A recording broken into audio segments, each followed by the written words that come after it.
This evening I will speak about Gaura Arati. We just sung Gaura Arati, or we sung the prayer for Gaura Arati. This is Bhaktivinoda Thakur's description of how he is seeing Chaitanya Mahaprabhu being worshipped.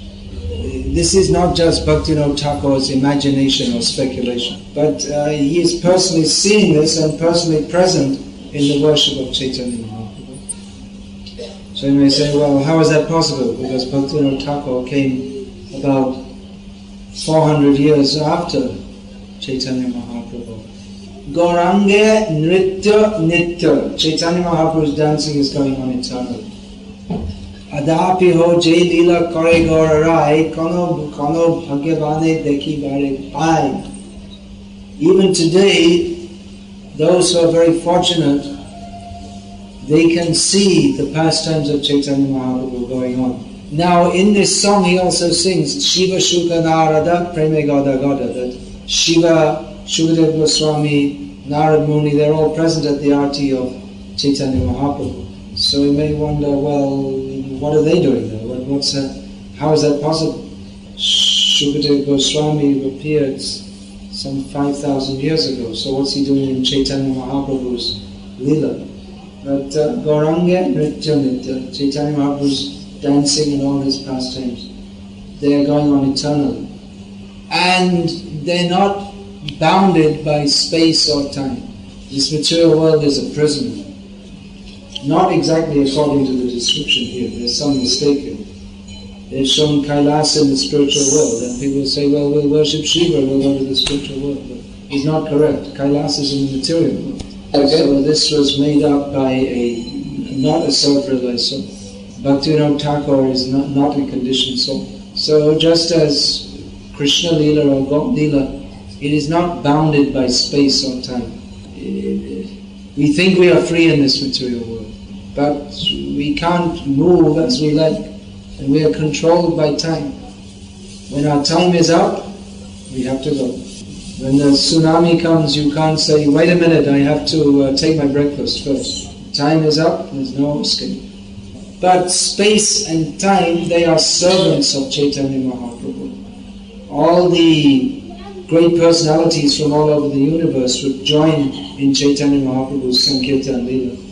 Or just like Krishna, he traveled, when he came here, in some ways he appeared like an ordinary person, but he traveled all over the universe. Just like when he had finished his schooling, so Sandipani Muni asked for Dakshina, you bring back my dead son, who had drowned in the ocean. And so Krishna went throughout the whole ocean, couldn't find him, went to Yamaraj and like that, brought him back. And while he was present on this earth, he also went to the planet of Varuna, he went to the planet of Bali Maharaj, he went to the heavenly planets, he went beyond all the planets to Mahavishnu. Krishna is not constrained by space. And time is also his representation. Space and time, they serve Krishna. So, Shukadeva, great personalities like Shukadeva Goswami, Bhaktivinoda Thakur, they're also not bound by time. According to our crippled vision, they appear like ordinary persons who are born and die. But Bhaktivinoda Thakur was never born and he never died. We don't say his birthday or the anniversary of his death. We don't say like that. This is called Guru Shu Martya Buddhi. The Guru Martya Buddhi, to consider him a mortal person subject to death. But just like Krishna comes to this world for some time to do some function for the benefit of the conditioned jivas, so his pure devotees do also. So Bhaktivinoda Thakur, he is not, when he's describing Gaura Arati, it's not just his poetic imagination. It is beautiful poetry, no doubt. But the poetry of the pure devotees is of a totally different quality to the poetry of the non-devotees. The poetry of the non-devotees, they see something in this material world and they imagine some qualities in it. They are inspired by the demigod Saraswati, who gives inspiration how to glorify this material world and go to it and remain in this hellish condition. And even mundane poets who describe Krishna and Ram, that poetry is also mundane, because they see Krishna and Ram through their crippled vision, and they consider Krishna and Ram the subject of their poetry. I shall make Krishna and Ram better by my poetry. Whereas the pure devotees, their poetic expression, that is kirtan. Kirtan means glorification of the Supreme Personality of Godhead. Kirtan does not take place on the tongue. Someone can sing very sweetly, but kirtan is not a product of the tongue. Kirtan is a natural function of the purified heart. So one who is actually in purified consciousness, they can perform kirtan. And the rest of us, we are performing kirtan, or we're trying to perform kirtan, so we can become purified and then we can actually perform kirtan. We have to hear who is Krishna, then we can, from pure devotees, then we can imbibe the mood of service to Krishna and his devotees. Then we can begin to perform kirtan. But if we're thinking, I'm singing very nicely, then there's not kirtan, there's sense gratification. That's why in our Krishna conscious movement we should don't have all these cassettes of these nice singers, these professional singers. They can never glorify Krishna.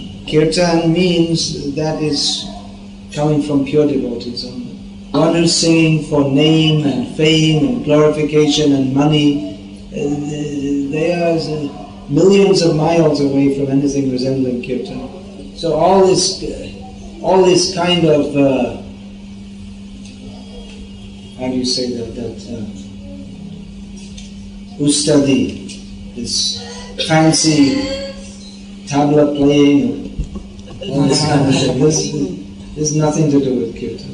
Pure devotees, they perform kirtan only for the glorification of Krishna. It's their natural function. We are thinking, all right, let's go and perform kirtan. We'll do kirtan for some time. But a pure devotee always performs kirtan. He doesn't think to perform kirtan. It's natural, just like breathing. Even while eating, even while sleeping, a pure devotee is always glorifying Krishna.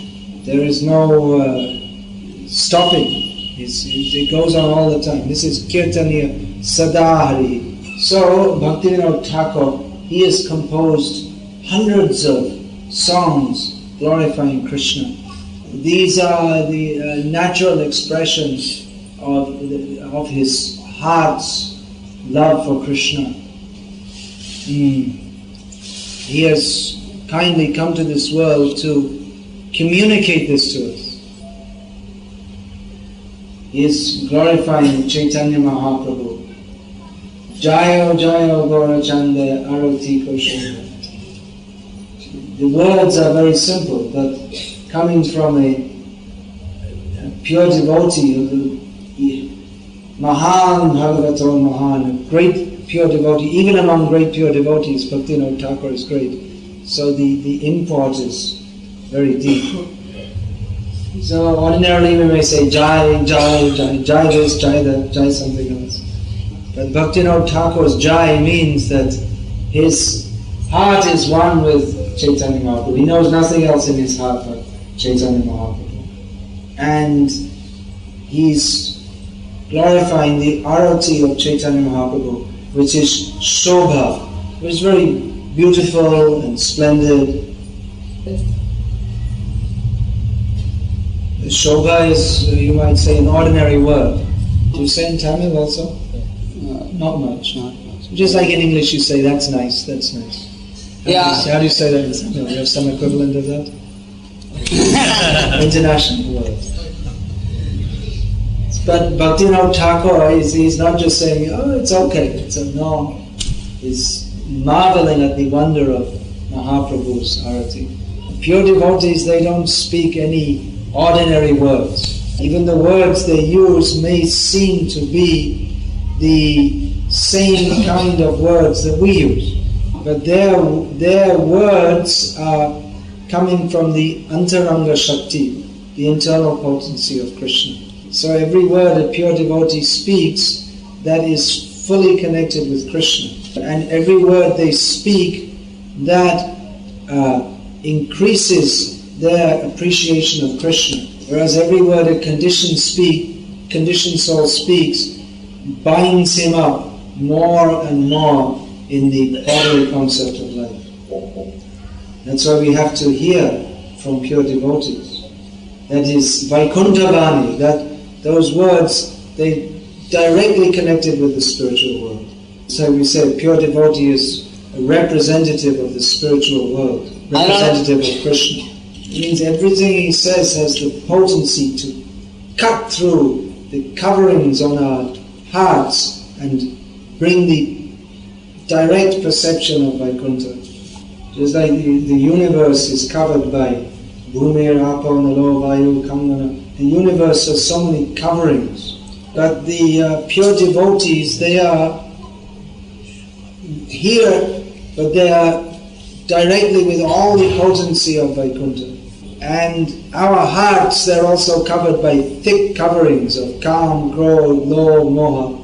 But the pure devotees, they see, this is Jiva, servant of Krishna. They speak to the soul. They don't speak to our contaminated consciousness, to our ahankar, to our misunderstanding of ourselves. So when we meet someone, we say, oh, where are you from? What's your name? And immediately we start to think in terms of our misidentification. Again, we reaffirm, I am this body, I belong to this caste, I belong to this country. But the pure devotee doesn't speak to our misconception, to our ahankar. So he directly contacts the soul. You are a servant of Krishna. Unfortunately, most people, they can't appreciate it or tolerate it.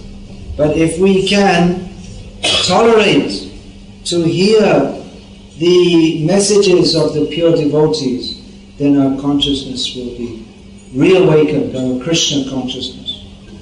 So, Bhaktivinoda Thakur says that Gaura Chand, the moon, the golden moon of Chaitanya Mahaprabhu, his arati is Shobha, very nice. When he says Shobha, it doesn't mean like, okay, it means the whole wealth of the spiritual world is in that word Shobha, when Bhaktivinoda Thakur uses it.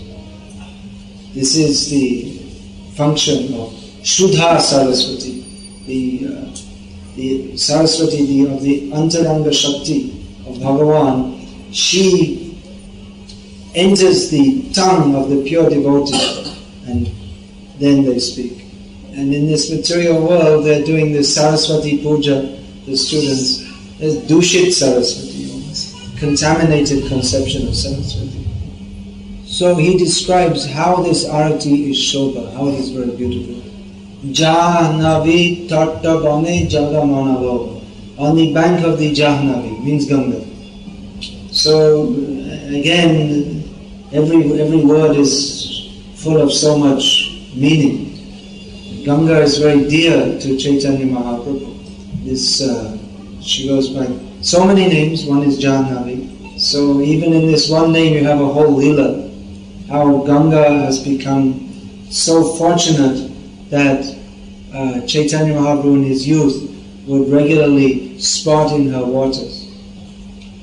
So on the beautiful forests on the bank of the Ganga, the arati is taking place. And Jagamana Lobha, and all the minds of the universe, they become greedy to participate in that arati of Chaitanya Mahaprabhu. That means all the sensible people, not all the foolish people. Those who are fortunate, they will appreciate who is Chaitanya Mahaprabhu.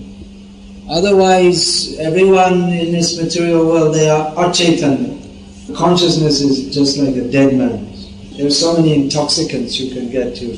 Amphetamines, they increase your speed of thinking, that's why they call it speed, one drug.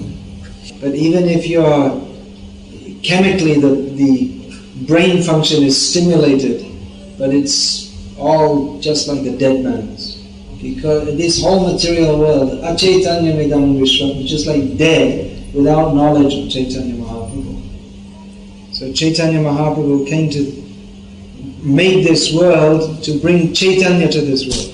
Krishna Chaitanya, this consciousness of Krishna. And those who are very fortunate, they will become attracted to the beautiful pastimes of Chaitanya Mahaprabhu. Gaurangera Madhur Lila Jara Karne Praveshila Tar Nimal Bhelota, who allows the beautiful, the very sweet pastimes to enter, of Chaitanya Mahaprabhu, to enter into their ears, that person's heart becomes purified. So Dakhine, the description of this Gaur Arati, Dakhine Nitai Chand. So we have two moons here. We have Gaura Chand, one moon, and Nitai Chand, another moon. There's only one moon in this universe. But we have Gaura Chand, Nitai Chand, Krishna Chandra. In spiritual world there are so many moons. Vande Shri Krishna Chaitanya Nityananda Sahodita Gaurode Pushpavanto Chitro Shando Tumonada. This Chaitanya Mahaprabhu and Nityananda, they have arisen simultaneously in the horizon of Gaura Desh, and they've given the wonderful light to light up this dark universe with their amazing pastimes. So Nitai is on the right side of Chaitanya Mahaprabhu, and Bhame Gadadha, on the left side is Gadadha. If we don't know Nitai Chand and Gadadha, we won't appreciate this. We have to learn who is Nityananda, who is Gadadha. If we don't know who Lord Nityananda is, then our life is spoiled. Shisham Bandana Hija Brita Jalam Gelata Shi Pashu Boro Duracha. This Narottam Das Thakur says that anyone who doesn't have a relationship with Nityananda has just wasted their life. They've uselessly taken birth. They're just animals and big rascals. Similarly, Lochan Das Thakur says, Lochan Bale, Hey no Nitai, what is that? Jar Ratina Holo, Lochan Bale, Shay, Elo or Gelo. That anyone who doesn't have any attraction for Nityananda, then what can you say about them? They were born and they died. Their life was completely useless. Say Papi Elo or Gelo. They're simply a sinful person who born and they died and their whole life is completely useless. So Nityananda is on the right of Mahaprabhu, Chaitanya Mahaprabhu. Gadadhar is to his left. If we are to understand the pastimes of Chaitanya Mahaprabhu, the very deepest aspect, then we have to understand who is Gadadhar Pandit. Then Nikote Advaita Shrivas Chatradhara. Then close by also Advaita Prabhu, Advaita Acharya. And Shrivas Thakur is holding the parasol, the ceremonial parasol. Chatra means umbrella, decorated umbrella. Nikote Advaita Srinivasa Chatrala. Then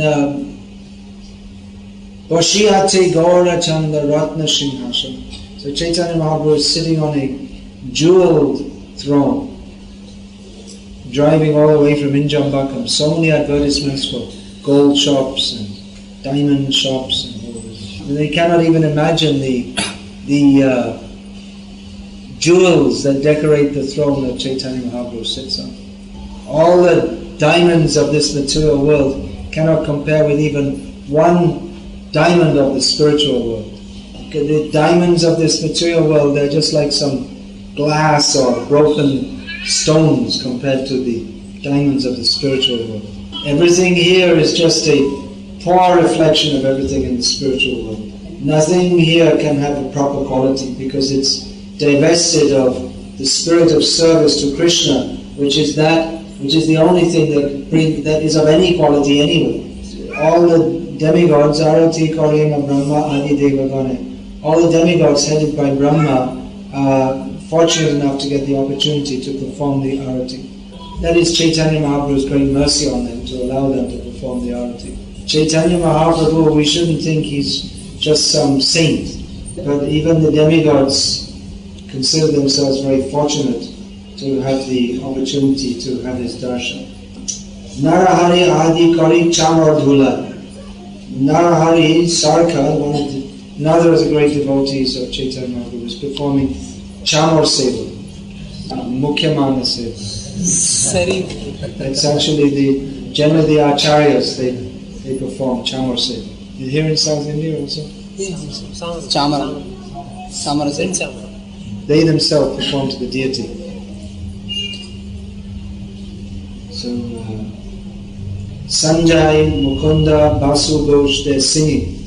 Again, this singing, what is the quality of that singing? This Saragama, this we can practice, but we can never, by practice we can never sing like Sanjay, Mukunda and Basu Ghosh. Again, singing, it's not a product of this material world, but it's their eternal function to sing in the pastimes of Chaitanya Mahaprabhu. Wherever Chaitanya Mahaprabhu goes, they go and they sing for him. So that singing, that simply inspires him to dance more and more. But on this occasion, this is described in Chaitanya Bhagavat in detail, he is accepting the Arati. So he's this little bit different mood this time.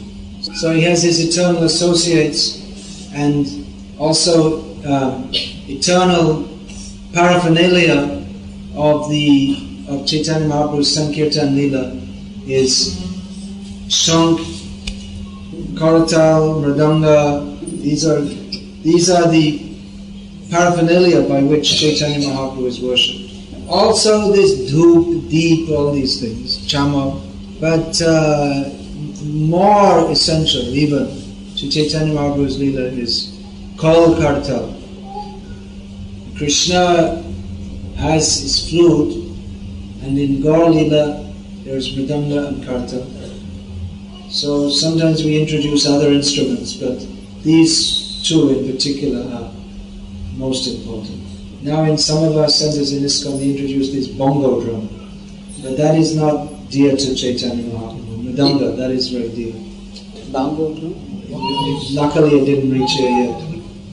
This kind of African drum, it makes a big noise. That is very loud, but that is not madhur.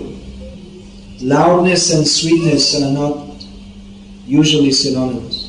Of course, Chaitanya Mahaprabhu's kirtan is also loud, but not only loud. But the general description is sweet, not loud. Shankha Bhaje, Ghanta Bhaje, Madhur Bhaje, Shankha Bhaje, Ghanta Bhaje, Bhaje Karatal, Madhura Mridanga Bhaje, Paramarasha, Ghanta also, that's also Ghanti. Yes. Ghanta means, can be this bell or this bell.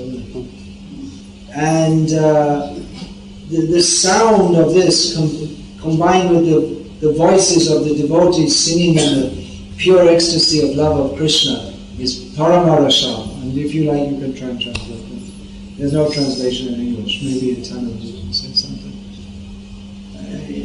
Again, we really have to come to Krishna consciousness to understand what this means. We use these words like rasal, but we only know the material rasa. When we have chanted the holy names, served the devotees, heard from the devotees, and our consciousness has become purified, then we can begin to understand what is actually rasa of Krishna Leela and Gaura Leela. Then a description of how Chaitanya Mahaprabhu is looking as he's being worshipped. Bahu koti chandra jini vadana ujal. Chaitanya Mahaprabhu's face, his lotus face, is shining with a transcendental brightness more than many millions of moons.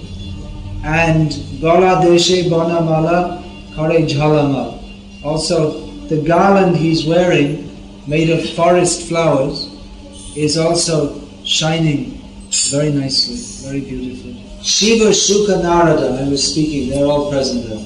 Preme Gada Gada, they're glorifying Chaitanya Mahaprabhu, but out of prema, out of love for Krishna, their voices are choking. There are various symptoms of love of Krishna. One of them is the Gadgada Vachan, the voice becomes choked up.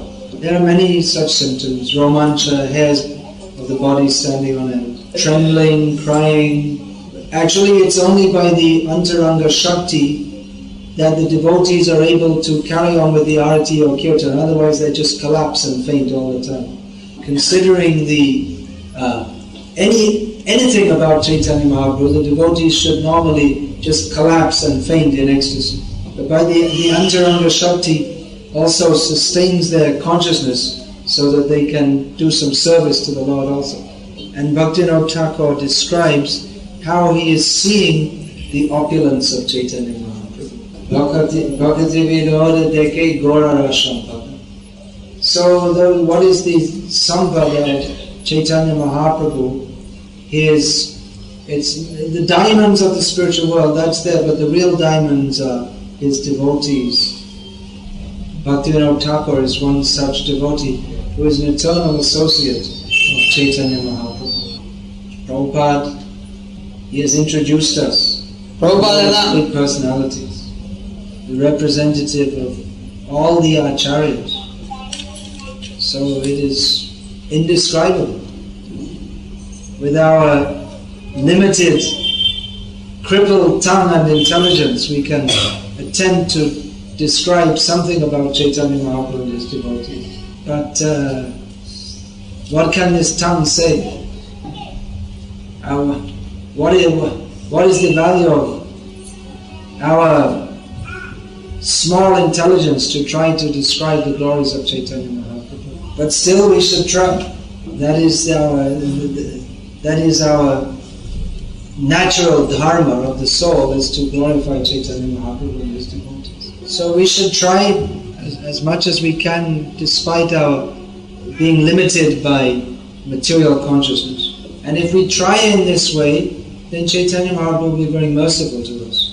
And by these childish efforts at kirtan, we can gradually become purified and join the dancing party of Chaitanya Mahaprabhu. So we're inviting everyone to come and join the kirtan, chant the holy names of Krishna. And as a result of that, we can go on chanting and dancing eternally with Chaitanya Mahaprabhu. Unfortunately, we have no such desire. We should associate with devotees, and then we'll catch the enthusiasm that they have to go to Krishna. We should give up all plans to remain in this material world. We're thinking, I'm living here, there's so many problems, but if I could just get a bigger house or a better job, then everything would be okay. We should give up all plans to be happy in this material world, because they're all useless plans. People have been planning to be happy in this material world for millions of years, and not one single person has ever succeeded yet. So when we are convinced that I don't belong to this material world, then we know I belong to Chaitanya Mahaprabhu. Young men, they come and join our ashrams as brahmacharis. And the parents are upset, oh, you left us. Why don't you should stay at home and get married? That Shamchandra's brother was asking us to do. He's not going to come back and get married? No, I told him no, he's not coming. They were disappointed. They don't know he's joined the dancing party of Chaitanya Mahaprabhu. What is the good fortune? They think if you work in some horrible job, 10-12 hours a day, to maintain some useless family, they think this is the real meaning of life. They don't know what it means to join Chaitanya Mahaprabhu's dancing party. So come and join Chaitanya Mahaprabhu's dancing party. If you're living with a useless family, and bring them also. Make them a Krishna conscious person. Otherwise, it's just chains dragging us down. So if you have chains around your legs, you can't dance. So come and join. Perambur is calling us, Bhaktivinoda Thakur is calling us, Prabhupada is calling us. Gauranga Nritya Nitya, come and join the eternal dancing party of Chaitanya Mahaprabhu. Otherwise we have to dance to the dance of Maya, dancing God. They call this tsunami Pralay. It's not Pralay. This is nothing compared to Pralay. When there's Pralayam, then there's Tandava Nritya, dancing of Lord Shiva. Not just a few villages get inundated, the whole universe. There's another kind of pralay also. That means when your whole material existence is finished and you go to Krishna. So this pralay is very good, we should go for that. So chant Hare Krishna, dance in Chaitanya Mahaprabhu's service. And your relatives will think that now you have entered pralay. It's true. Material life finished. Actual life beginning. Ecstatic life beginning. Hare Krishna. Hare Krishna.